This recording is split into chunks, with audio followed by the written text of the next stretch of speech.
My name is Jimeno. I'm a retired Port Authority police detective with the Port Authority Police of New York and New Jersey. Well, on September 11th, I remember our radios crackling about 8:45. Inspector Fields said, we're going to go down to the World Trade Center, which is owned and operated by the Port Authority, and we had Port Authority police officers there because we have a command there. We're going to help them in the evacuation. And I remember looking up into that big black gaping hole, and I saw people. People were jumping by themselves, holding hands. And out of that devastation, here comes Sergeant McLaughlin running toward us. And he said, I need volunteers. Sergeant McLaughlin said, let's go, we're going to Tower 2. And that's when we heard a humongous boom. So I turned around from where we came, and I was looking now back into the lobby of 2 when I saw a fireball, the size of my house. And everything starts just like an earthquake, rocking and rolling. And I grabbed my helmet, and I didn't know what to do. I look up into the ceiling, everything's shaking, and concrete's just coming down. And I'm yelling 813, 813, which is our code for Port Authority Police, that everybody come, we're in trouble. All I could do was cover up and hold on for dear life. And it seemed like it was happening forever, and then everything stopped and we were in the dark. It was really dusty, and it took a while. And once I could see, I saw we were literally in a small void or cavern. And then I realized I'm trapped, I can't move. And I look, and from my left armpit down, there was like a slab of concrete that just went all the way down my left side. My right leg was up in a 45-degree angle, and I couldn't move. All I had was use of my right arm, part of my left arm, and the only thing exposed was my initial handcuffs and my sidearm. Everything else was buried. And at that moment, Sergeant McLaughlin was actually trapped in the fetal position on the initial collapse. He wasn't injured. He was just trapped. Being the good leader, he said, sound off. So I said, Jimeno.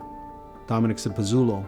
And that's when we didn't hear Antonio Rodriguez or Christopher Amoroso.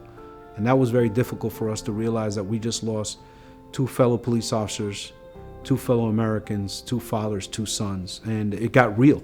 Like, okay, they're gone. And at that point, Sergeant McLaughlin said, what's everybody's condition? Dominic said, I'm compacted, but I'm okay. At that point, I had to tell Sergeant McLaughlin, I'm in a lot of pain. I have concrete on me. And that's when I guess the shock started wearing off and the pain started, coming toward me. And the only way I can equate it to was like 100 Chevy Suburbans on my left side. I was just being crushed. And that's when we heard another boom. And it was just like the first one. I saw Dominic, and Dominic now is things had shifted. He was only a couple feet from me, and he said, Willie, I'm dying. I said, hold on, Dom. And he said, I'm dying, bro. And he actually cracked a joke and asked Sergeant McLaughlin for a 3-8, which is our code for a break. Sergeant McLaughlin actually stopped yelling and said, yeah, you can have a 3-8. At that point, Dominic pulled out his sidearm and fired 1 round into that hole above us as a last-ditch effort to let somebody know we were down there. And he slumped over, and I had to watch my friend die, and that was difficult. As the night progressed, it got to a point that evening that I just wanted to give up. And I always tell people, I don't consider it my story. I think it's just a human story.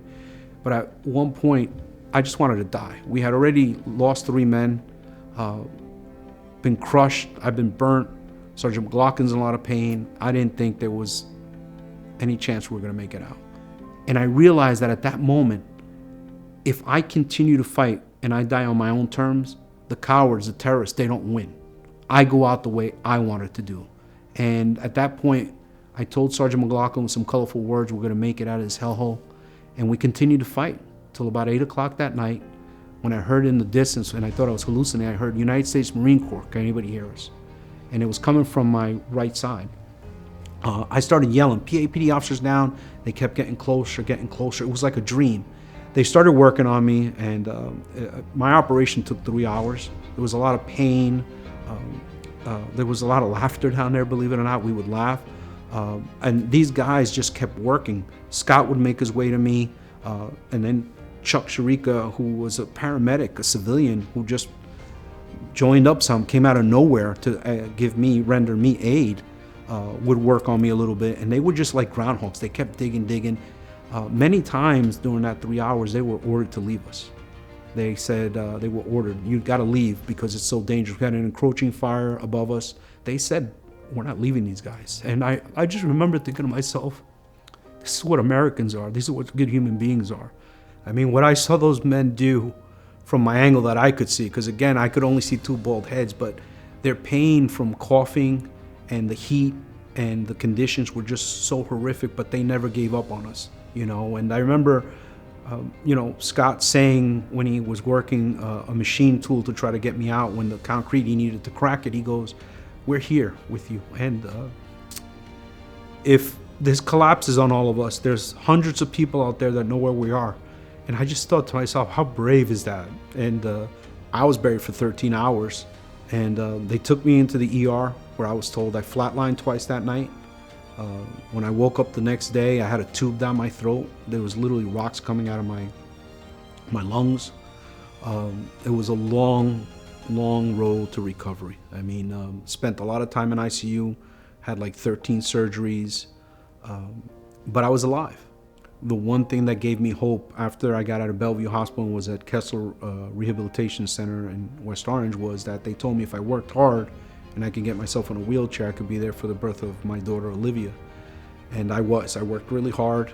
And on November 26, 2001, my birthday, my little girl, Olivia, was born. And that was my birthday gift. You know, I think it's just an awesome thing to have 9/11 as a National Day of Service, because we need that. We need to be able to remember those we lost that day, but more importantly, teach these future generations that don't even have a concept of what happened on 9/11. Many people, when I go do speaking engagements, they weren't even born. So it's important that we instill in them what happened that day, but more importantly, how we came together that day and how to make the world a better place by participating and helping each other, helping your community, helping your fellow human being. And we have to do the best we can each and every single day as human beings to make this a better world. And just like on September 11th, when I was standing in front of those towers and I felt so small, that's what's gonna happen if we don't help each other. We're just small. But when we come together, like Patty, Scott, Chuck did to get me out, and then the rest of the other rescue workers to get John out, that's our strength. So as human beings, when we can come together and work together, we're unstoppable.